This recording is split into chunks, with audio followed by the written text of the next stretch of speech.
It is currently November 17th. Last night, the Toronto Maple Leafs played the Pittsburgh Penguins on the second half of a back-to-back on Hockey Night in Canada. Kasimir Kaskisuo was making his first career NHL start, and the Leafs lost 6-1, losing their 5th game in a row. And now, because of how badly the season started, I think it's time that we talk about the thing that's been on the forefront of all Leafs fans' minds for a couple weeks now. Mike Babcock. Now, I have been a Toronto Maple Leafs fan my entire life. I was finally old enough to fully understand and fully follow the Leafs during the Ron Wilson era. So, in my life as a Leafs fan, I have never seen a coach of the caliber of Mike Babcock. I've seen Ron Wilson, Randy Carlyle, Horachuk, I don't even want to talk about that, and then Mike Babcock. When we hired Mike Babcock in the summer of 2015, he was seen as the savior. We made him the highest paid coach in the NHL. We were paying him more than anyone on our team post the Phaneuf trade. He was temporarily the highest paid Toronto Maple Leaf person. He was seen as a savior to the team and to the city. There was immediately the Babcock company started off. People couldn't get enough of Mike Babcock in Toronto. We came last that season, his first with the team, but it wasn't a bad last. We were expecting them to come last. They had 69 points that season. For a last place team in the NHL, that's one of the best performances by a last place team in a long, long time. In fact, given how much better we performed that season than we thought we did, it's actually a miracle that we didn't not get the first overall pick and we still somehow managed to come last that season, because to get 69 points and still come last is actually just luck at that point. And then the following year, 2016-17, after drafting Austin Matthews, calling up Mitch Marner, giving William Nylander a full shot, training for Frederik Andersen, the Leafs were expected to be a lot better, but they weren't expected to be a playoff team. And then they snuck into the playoffs. No one expected them to make it that year. They pushed the Washington Capitals to 6 games. It was just an absolutely tremendous run. Almost every game in that series went to overtime, and the Leafs were just overperforming. And that season right there is the only season in the Mike Babcock era that the Leafs truly overperformed. After that, the next year, they trade for Patrick Marleau, and the regular season of 2017-18 was great. The Leafs had their highest point total in a regular season ever with 105 points. They finished 3rd place in the Atlantic Division, so you've moved up from a wildcard spot. And they ended up, unfortunately, having to play the Boston Bruins in the first round, and we all know how that turned out. But after that season, things were still okay because, the Leafs improved in the regular season. They just went up against a really good Boston team, and they're still young the next season, 3rd year of making the playoffs, most of these players, 3rd year in the NHL. They should be able to figure it out. They should be able to push farther. They should be able to win a round. And starting off the season, October, they were phenomenal. For the first time, I think, ever for the Leafs, Frederik Andersen had a great October. November, they were pretty good. And then mid-December, their PDO fell, and things just started to go south. From January on last season, I remember watching all the games, and I thought the Leafs are not good. And they were just slowly falling out of the standings. Slowly, it was going from the Leafs having home ice in the first round to the Leafs coming in 3rd to is going to be Toronto-Boston again, with Toronto not having home ice advantage. And that thought, knowing that was coming, was just terrifying.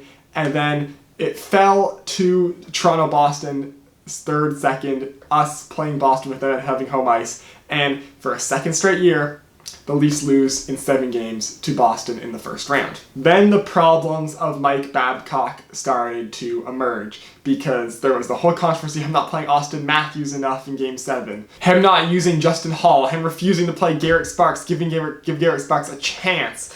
And a lot of people were pointing at things that Mike Babcock did over the season as the reason why things were going south. With this new season coming, everyone thought that this season we'd have no William Nylander or no contract controversy whatsoever. We wouldn't have a big name free agent like John Tavares coming in. Like, everything would be nice and set going into the season, and the Leafs would be able to start off just firing on all cylinders like they should, no distractions. And for the first time in the Austin Matthews era, the Leafs have not gotten off to a fantastic start to the season. And the Leafs are historically a team that starts off on fire and then slows down mid-December, and then really they make the playoffs off of what they do October, November. So the fact that right now the Leafs are not in a playoff spot has alarm sirens flying all over Toronto. And Mike Babcock is continuing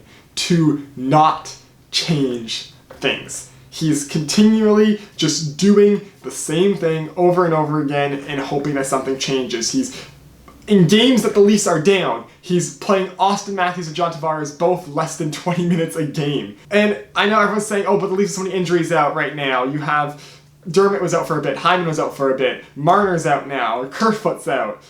Like, yes, there are a ton of injuries on the Leafs, but look at who they just lost to. They lost to a Pittsburgh Penguins team that didn't have Sidney Crosby, didn't have Chris Letang. They were playing Tristan Jarry because they're also in the second half of back-to-back. You lost 6-1 to a team that only had Evgeny Malkin, basically. If your top two centers are John Tavares and Austin Matthews, it shouldn't matter who you have around them. You should be in a playoff spot 100%. And if you look at the Leafs right now on paper, if you told me that the Leafs would have Morgan Rielly, Jake Muzzin, and Tyson Barrie all in the backhand and their defense still would not be good enough, I tell you that would be physically impossible. Even taking out Mitch Marner, this team still has John Tavares, Austin Matthews, William Nylander on the front end. Then you throw Janssen and Kapanen around them. They're still a super strong offense. You have Jason Spezza playing depth minutes for you. How are you not dominating every game? And it's because Mike Babcock has not been playing Tavares Matthews enough. He's not been giving them the opportunities they need to succeed.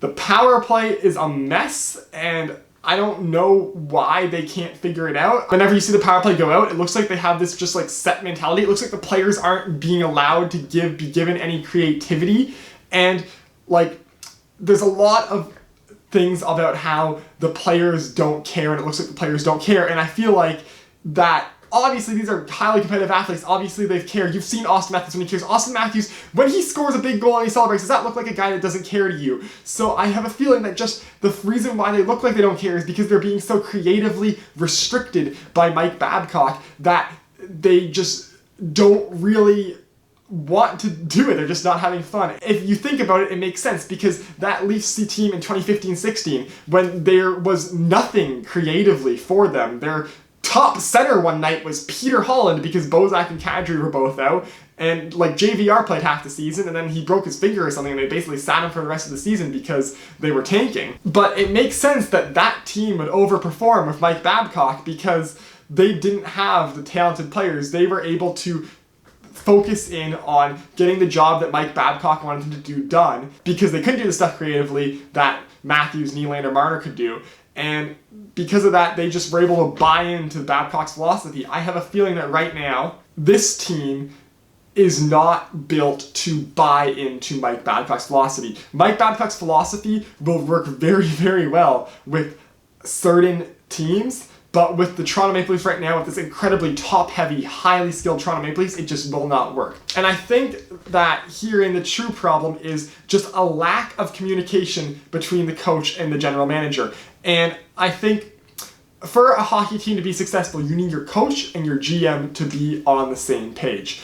And obviously that is not the case at all right now because Dubas seems to want to assemble a team that Mike Babcock doesn't want to play the way that it should be assembled. Babcock and Lamoriello seem to like the same types of players, and because of that, we got a squad that Mike Babcock, I think, actually liked. Mike Babcock likes Leo Komarovs. Mike Babcock likes Roman Polaks. Mike Babcock loves role players who are tough and physical. But Kyle Dubas right now wants to build a free-flowing, fast, skilled, small, agile, offensive team. And that, I right now can tell exactly what Kyle Dubas wants to build. And it can be so scary. And I don't know if it can work in the NHL, but I think before we throw the blame on Kyle Dubas, I think we need to see the team that he has envisioned actually play and not this creatively strangleholded team that Mike Babcock is putting out, despite the fact that we have the creative,